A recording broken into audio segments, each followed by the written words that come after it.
ada ketidakseimbangan power. Jadi, indikatornya bukan apa yang dilakukan, tapi hubungan antara pihak yang terlibat. Misalnya meledek saat bisa dibalas ledekannya atau anaknya bisa mencari solusi dan menceritakan, mungkin itu adalah konflik biasa. Saat yang diledek tertekan sampai muntah-muntah dan mau ke sekolah tanpa alasan jelas, mungkin itu bullying.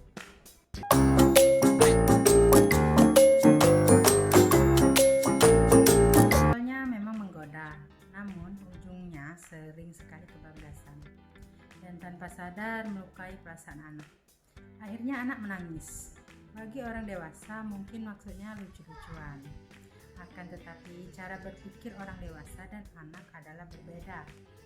Cara berpikir anak sifatnya konkret. Jadi, apa yang dilakukan orang dewasa dengan menggoda sampai menangis bisa dianggap sebagai kebenaran yang dapat diimitasi. Apakah masuk bullying? Sebetulnya masuk jika dengan menangis dapat menimbulkan rasa puas bagi sang penggoda. Kecuali jika dilakukan dengan tidak bermaksud menyakiti. Biasanya anak mempunyai reaksi anak-anak merengek atau bermanja-manja saja. Ini tentu bukan bullying, bahkan merupakan cara saling mendekatkan hati sambil bermain.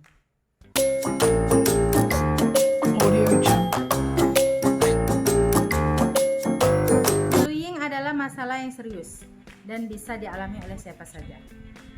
Tak hanya oleh siswa-siswi yang duduk di bangku sekolah saja.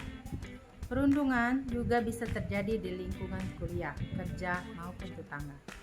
Agar tidak menjadi korban bullying, ada beberapa cara mencegah bullying yang bisa kita lakukan.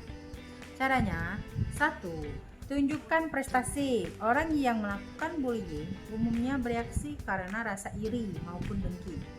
Sebagian besar korban bullying pasti memiliki keunggulan yang tidak dimiliki oleh orang yang menindasnya. Yang harus dilakukan untuk para korban bullying adalah tak ragu menunjukkan prestasinya, entah itu di sekolah maupun di lingkungan kerja. Lama-kelamaan si pelaku bully akan mundur dengan sendirinya karena merasa tidak terkalahkan. Kedua, jalin pertemanan dengan banyak orang. Pernahkah kamu memperlihatkan bahwa korban bullying umumnya suka menyendiri dan jarang memiliki teman? Cara mencegah bullying adalah menjalin pertemanan dengan banyak orang. Pastikan bahwa pertemananmu itu sehat dan tidak suka membuli. Ketika korban bullying memiliki banyak teman, maka pelaku bully akan berpikir 2 kali untuk menindasnya. Ketiga, tumbuhkan rasa percaya diri. Pelaku bully akan semakin bersemangat ketika mengetahui bahwa korbannya merasa minder dan semakin terpuruk.